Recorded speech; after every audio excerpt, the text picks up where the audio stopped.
It's Patio Side Chats with Fernando Martinez from Chaparral Pavers with tips and advice on landscaping and gardening. Here's Fernando Martinez. Yes, indeed. I am here and you are here, and welcome. Thank you. I appreciate you joining me today on the show. Today I've got a great show lined up for you. I wanted to talk about a big part of what I call the top 3 things that it requires, in my opinion, to have a green thumb. So to be a successful gardener and to be able to do a landscape job or have one done and have all this plant material, you know, how do we take care of it? How does it stay alive and get fertilized and watered and pruned? And so probably one of the most influential things on how plants do is the irrigation, the watering schedule.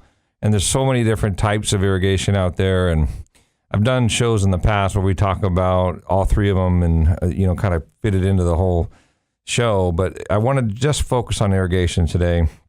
I've had a few irrigation issues come up this week. I want to talk about those. I want to talk about doing an actual audit. So if I were to come out to your yard and check out your sprinklers and let you know, give you some sort of this audit form and say, okay, here's what's going on with your watering. I want to go through that process and have you be able to do that yourself. And programming the clock, I wanted to go over kind of programming that. And it's not as hard as it sounds. And, this show is going to be for all walks of life and however, amount of experience you have in setting timers, or you're new to it, or you're frustrated with it. So I wanted to go over, maybe you need a new clock, who knows? We're going to talk about that. Checking all the heads and the coverage, drip systems, which have gotten really popular, and almost all of us have drip systems now. I wanted to go over that briefly, because that's a pretty simple one. And really, the use of hose bibs and hoses and how that kind of gets in with all the automatic watering that we've got. So let's dive right into it and get started. Let's start off with this audit issue and kind of give you an idea of where I would start, what I would do walking through the yard. So let's walk through it with you. First place you want to start is at your valves. So whether they're manual or automatic, every sprinkler system has a set of valves. And so those sometimes are called control valves. And when you're at the clock, sometimes they're referred to as zones. And it's how you separate the zones, the valves. So the number of valves are also known as stations. You get all this terminology. I don't know why we could just all get together and call it one thing. But anyway, if any of those sound familiar to you, that's what we're talking about. The control valves, I think probably is a more proper name for them, are it's mixed. Sometimes they can be in all one location. And there's 2 types. There's what they call anti-syphon valves. And this is very important, actually. If you don't have a backflow, or if you can find out whether you have some sort of backflow prevention, and all that means is contaminated water that's in your sprinkler system, or potentially has fertilizer or insecticide, or just whatever bacteria from sitting in the pipes or whatever, that water would not go back into your main water where you would turn on the sink and wash your hands or get a glass of water or something. So the backflow prevention is pretty important. So if you have anti-syphon valves, which they're above ground, the main line comes up and there's a little bell on the front of them where the water, if it tries to run back the other way, it'll come out of there. Then you're totally fine. You don't need any backflow prevention. There's underground valves that are in valve boxes. And if you have those kind of valves, they can be spread out sometimes throughout the yard. So it makes it a little more difficult. You should know where they are so you can identify them and find them. And if you have those style, you need another backflow preventer. So make sure that you have one before your main line. So start there and check out the valves and look for leaks. So if you see standing water, obviously that's, something's going on there. It shouldn't be wet around the valves. And even if that backflow preventer is working, every time the valve shuts off, it's installed incorrectly. So that is even a problem. So look for water. If the soil's all dry around there, and dig around if it's a bunch of bark or rock or something, where you can't see it, dig down in and see if you can feel the soil or stomp around and see if it feels wet or moist. The other place to check where I always look is at the threads. Most of the valves are threaded in with male adapters. So if you look at the threads and you can see growth of white or green or anything that's on there that's not supposed to, it doesn't look like just a nice clean pipe coming up. I mean, they can get old, mostly they're PVC. They could be Schedule 80 PVC. If they're galvanized, you might want to look into replacing that and getting rid of the galvanized pipe. It can corrode over time, and especially if they're old, you can have problems with that. And so once you've inspected the valves and ensured there's no leaks there and all the threads where it's going into the base of the valves, or if they're in the inline valves, look in the box and see if you see any signs of that. Then I would check the wiring. There's usually 2 wires coming off the top of the valves. There's a solenoid that's on top of there. Make sure that looks good. Make sure that you have silicone-filled connectors on the wires and that they're not just regular wire nuts with nothing in there, because those wires will corrode and over time they'll lose signal back to the clock. So if you have those on there and they're old, no big deal. Take them off, cut the wire, get back to a fresh part of wire, rewire it, and put a silicone-filled connector on there. So that's the best place to start. And you can turn the valves on and off manually there too. If you don't want to run back to the clock to check the rest of the system, a lot of times I'll just turn them on there. And then also I can feel like, are the solenoids tight? There's a little bleeder valve on there. Make sure that's tight on there. And just like an overall inspection. And then you can turn the sprinklers on. And so you turn them on zone by zone, of course. And let's say you turn on valve number 1 and the lawn sprinklers come on. So go out to the heads and look for leaks at the heads. It's a pretty common left gone on. It doesn't seem like that big of a deal, but the most common place for the heads to leak, they're usually pop-ups in lawns, and so they'll have a cap on there. It's at the top of the sprinklers, and there's actually a seal in there. There's 2 seals. There's one where the part where the sprinkler pops up, and there's another seal on the cap itself to screw the whole body assembly together. And those are pretty common places for the sprinkler heads to leak. Or if dirt gets in there, it's like, hello, they're there in the ground with dirt all around them. They're popping up and popping down and popping and popping down. It's like, they're going to get dirt and sand and silt and stuff is going to get in there. And it can get in between those seals. It can prevent the head from popping all the way up. And then water will be spraying out at the base or the caps. I've seen the caps crack. And they'll be spewing out water, but you've got grass there, so maybe you didn't notice it. But it can actually, it's going to be a series of small things a lot of times. Like you have 1 leaky valve, you fix the valve. You've got 2 leaky sprinkler heads, you fix the sprinkler heads. Each one of those little things may not leak a lot of water on their own, but overall, when you add everything up, and you got a leak on the drip system or whatever, it all adds up to big gallons of wasted water and money. And they won't be spraying at the same velocity, distance, or arc if they're leaking. So it's just all the way around good. So just walk around, do it on a hot, sunny day with some shorts on and flip-flops if you got to walk through there. I'm a landscaper. I don't care, boots and jeans. I walk right on through the sprinklers. And even if on the ones that are circles out in the middle, I think those are probably, the hardest ones. You're going to get wet, checking those. But and then you can get a remote too. I've got a remote. So if it's a big lawn, you're going to be out there a lot checking a lot of heads, get a remote. You can turn them on and off really quick and just check it and then turn it off and then walk to the next one. So very important. Also, while you're looking for the leaks, you can check for clogged nozzles. All the spray nozzles, whichever, types of heads they are, most of them have screens on them. And it's usually the last one. So you get these norms, when you do things a lot. And it's like I can kind of see a valve. I can see the furthest head away from the valve. 9 times out of 10, that's the screen that clogs because it's the last guy on the end of the line. You assume that the water comes in all nice and clean and pure from the city. Not always. They have, they may have a break in the line or they may have done a repair or, and I see them flushing the fire hydrants at the ends of the streets to try to get some of that dirt and things out of the line. But there is, debris and things that come through on those lines, and they can clog solenoids, they can clog filters and screens on the head. So check for all that. Then let's, hopefully you've either addressed them or fixed them or made notes so you can go buy parts later and come back or whatever you need to do.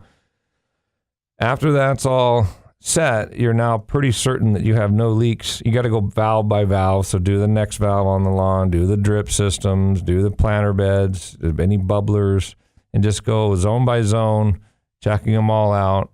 And now the drip systems could be a little harder because they usually get buried or at least underneath the bark. But, and I've said it before, a really easy way to check it is to just listen. Do it on a quiet morning when everything's quiet, turn the radio off, whatever, turn it on. You'll hear the air kind of coming out and hissing as it starts up, and then it'll stop and the whole line will be pressurized. Excuse me. And then what I do is I walk around and listen for a sound that's, a gushing water hitting the bark or the soil or something. And drip systems give themselves away pretty readily, or you'll see it squirting, straight in the air behind a plant. There's no way you're going to go uncover all the drip line to try to check it. So I would do like the sound and kind of visual test and walk around. So once you've got all the leaks fixed and you're sure that everything's working, the wires look good, then I want you to look at the coverage of how everything is getting covered. And so, for instance, on the lawn sprinklers especially, you want what's called head-to-head coverage. So make sure that if you're standing at one head, the head that's in front of you is not responsible for watering that area right in front of the head. Another common misconception that, this dry around the sprinkler head is that sprinkler head's fault. It's not. It's the sprinkler head that's directly away from it that's spraying back to that sprinkler head. It's that sprinkler's job to spray back to that head, and that head sprays out to the other head. That's what they call it, head-to-head coverage. So if you have a dry spot, especially when it gets warm and gets hot, that's the best time before you've made adjustments on the clock to see where the weak spots are on your zone. So as you on your coverage, when you're looking at lawn as a coverage, there's always going to be weak spots, and it's not a bad thing. It just means that that's the area that has the least amount of water spraying on it. There's one of the areas is going to be the least amount. It's inevitable. You could have perfect ideal conditions and 15-foot square with four corners in each of the 4 quarters in each of the corners, and there's going to be areas that only 2 heads hit, areas that 3 heads hit, areas that 4 heads hit. In those areas where only 2 heads hit, it's perfect. It's still good coverage, but that's the weak spot. So we're always watering the amount of water that it takes to get that weak spot green, and that's how you set your timer. That's how long you set the sprinklers until that area gets enough water. Now, there's another way to address it, because if it's always that same hot spot, that part of the grass always turns yellow first. It could be that the coverage could be adjusted, or you could add a sprinkler head in an area to give it more water and make it less likely to be the weak spot. And then another weak spot maybe not as weak, and you wouldn't have to put as much time. So think about that and decide whether, and most of the times, if the sprinkler system wasn't installed correctly to begin with, then it's usually a clogged nozzle or the screen, and the nozzle's not spraying right, or something along those lines, or the grass grew up and it's hitting the blades of the grass because maybe the sprinkler got put too low. So a lot of times it's just raising heads, especially over time. When you put a brand new sod lawn in, they were all, I'm sure, at the proper height, but over time the trenches settled, the sprinkler got stepped on, or whatever got smashed down, and the lawn grew up tall, and it pops up, and yeah, this is the day before you mow, so the grass is tall or whatever, and it can affect the spray. So make sure that there's no debris or branches or sod or anything blocking the sprinklers. That and the screens being cleaned out are probably the top 2 reasons for dry spots a lot of the times, and not necessarily coverage. So check it out, because then you may even just going around trimming the shrubs that grew out, in front of the sprinklers, and you've got problem solved, So that's a good thing to do.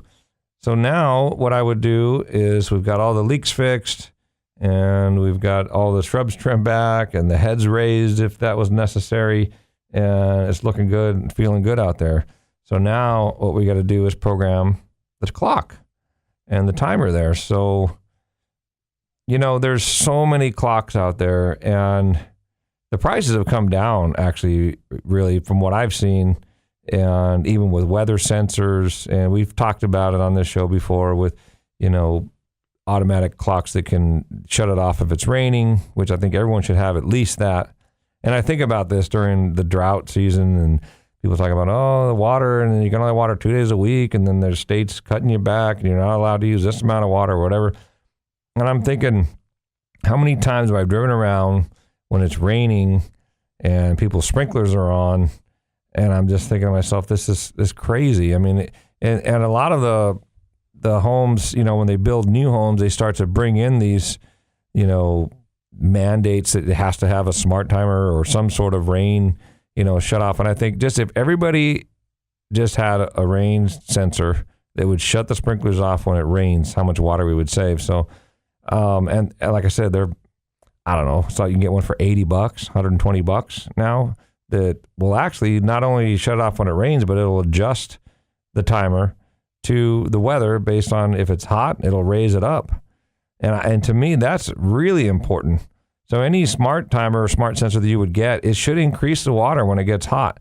And it'll save you water by increasing the water when it's hot, because you're not trying to bring your lawn back once it dies. And I mean, I say dies, but just, dies back or whatever. Because when you get a hard dry spot, the sprinklers don't bring it back. You have to take the hose out there. You got to flood that area, and you're turning the sprinklers up, and you're trying to get the grass to green back up. That takes more water than it would if you raised it during the heat spell and kept that area green. So that's a good way to save water. It's kind of counterintuitive, but it is very important. Programming of the clocks should be simple, straightforward. There's only 3 things to do. What days do you want it to water? What time do you want it to water? And how long do you want those zones, which were those valves, each one, how many minutes, they water? Days, time, and length of time, the minutes. I mean, so if your clock isn't that simple, you can't figure it out, just get a new timer and get one that's simple. It should only require 4 or 5 buttons. I mean, I like the Hunter ones where it's like there's a plus and a minus and a left and a right, and then maybe another button in the middle for, whatever program or something else. And a lot of them are multi-program timers, and if you want to get into it, by all means, do, program A, program B, program C. Absolutely. It's because then you can really get down to it. And we can go in depth on that too, but I think if you just say, even if you had everything on program A, but you were able to take a couple minutes off one station, or, add 5 minutes to another station, or add a day during the summer, or taking a day off. And so programming that, adjusting it at least, I would say like 4 to 5 times a year, which includes turning it off. One of the biggest adjustments you can do to a clock is turn that thing off. And even with the rain sensor, I have my rain sensor, and it's got these little discs in there, and it's supposed to keep it off 2-3 days even after it rains. Because some of the rain sensors are just the only shut off while it's raining. Well, the next day, it's still wet out there. You don't need to turn it on. So it's, to me, going over there and turning the clock off is one of the best things you can do during the winter, and, assuming it rains, and leaving it off for a week after rain. See what happens, I mean, I think sometimes we get scared. I don't want to turn the clock off. Everything's going to die. It's not going to die. And if something looks like it starts to suffer, turn it back on. You can always run manual cycles with the clocks too. It's hard for me I can't just give you a schedule and say, okay, Monday, Wednesday, Friday, 20 minutes on drip or this, because I don't know what you've got. Everything's different. Even on drip systems, you could have different types of emitters, styles of them. So, but I did want to get into that.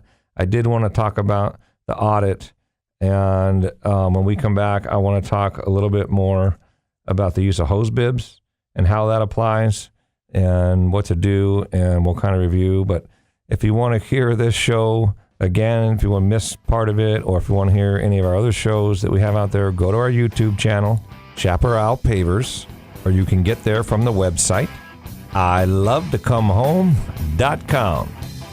You're listening to Patio Side Chats with Fernando Martinez from Chaparral Pavers on California's Central Coast. Here on 1240 AM and 99.5 FM, KSMA. Chaparral Pavers, ilovetoComeHome.com.